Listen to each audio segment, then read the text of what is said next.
de très bonnes infos pour vous. C'est vrai qu'elles sont sombres, mais vous allez les aimer. Si vous ne le saviez pas, moi je suis pas les médias. Je vais vous dire tout ce qu'ils n'ont pas le droit de vous dire. Likez et abonnez-vous, on part directement. La loge Athanor, une affaire grave qui a impliqué les renseignements français, plus particulièrement la DGSE, à une branche maçonnique affiliée à la Grande Loge française. Ce n'est pas une surprise, mais nous savons que la France compte énormément d'institutions, différentes sectes, religions et organisations sataniques. De ce qu'on sait sur l'affaire, plusieurs agents français sont des membres importants de la loge Athanor. Eux, on sait aujourd'hui qu'ils ont fait des opérations illégales pour assouvir leurs désirs maçonniques plutôt que ceux de la France. Comme exemple, nous avons le mystérieux massacre de Chevaline en 2012. Ensuite, la mort de Du Wei en 2020. C'est un ambassadeur chinois en Israël. À ça s'ajoutent énormément d'affaires similaires. Donc si vous n'avez pas compris, les 23 condamnés tués qu'ils voulaient par conviction religieuse. Et ensuite, ils disaient que c'était pour les intérêts du pays. Alors que non, pas du tout. Franchement, c'est bien hein, comment on s'enterre. Pour conclure, le procès se déroulera le 20 juillet 2026. Les accusés sont 19 hommes et 3 femmes. Mais relax pour eux. Les hautes sphères sont affiliés. Donc ils n'auront rien. Je vous le garantis. C'est plus sale que prévu. On vient de découvrir qu'il n'y a pas que des hommes de l'Est impliqués dans la guerre en Ukraine. Je m'explique. Actuellement, 8 hommes venant du Népal, de la Somalie, de Cuba et de Sierra Leone se sont fait capturer par l'armée ukrainienne. D'après eux, ils n'ont pas eu le choix. Ce sont les Russes qui les ont obligés à combattre, même si certains les qualifient de mercenaires, car ils peuvent être venus d'eux-mêmes pour vendre leurs services. De plus, ils sont traités comme de vrais prisonniers de guerre. Ce renseignement n'est pas long. Comprenez juste que tout le monde peut être impliqué malgré la nationalité. Maintenant, la question qu'il faut se poser, c'est qui est vraiment sur le front de l'Est. C'est ça qu'il faut savoir. Les bombes d'Ormuz, une stratégie violente qui peut tuer énormément de personnes par erreur. Inutile de vous rappeler la situation là-bas, elle est plus que catastrophique. Mais c'est sous l'eau qu'il y a un problème. Premièrement, on compte 5 types de mines qui, au moindre petit contact, boum, l'onde de choc pulvérise le bateau, et ça peu importe sa classe. Le deuxième problème, c'est qu'il n'y a pas de tirailleurs, si vous voyez ce que je veux dire. Peu importe le pays qui a posé les mines, suffit que son bateau passe un petit peu trop près de l'engin et tous les humains à bord sont finis. Ça ne pardonne vraiment pas. Voilà pourquoi personne n'ose passer en force. Et je précise, l'Iran est bien derrière tout ça, même si je pense qu'il y a d'autres pays impliqués qui pourraient surprendre. Rien que la vérité, j'ai trouvé une putain de vidéo sur la face cachée des différentes campagnes de vaccination illégales qui ont été menées dans le monde. Celui que vous allez entendre n'est autre que le grand Sidney Plotkin, un médecin connu pour avoir trouvé un remède contre la rubéole et spécialiste dans la création des vaccins. Cependant, ce qu'il a commis c'est sombre, regardez ça.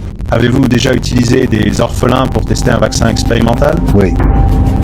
Avez-vous déjà utilisé des bébés de mère en prison pour étudier un vaccin expérimental? Oui.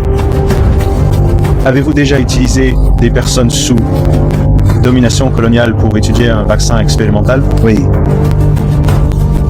L'avez-vous fait au Congo belge? Oui. Avez-vous déjà dit qu'il valait mieux mener des expériences sur ceux qui sont moins susceptibles de contribuer à la société?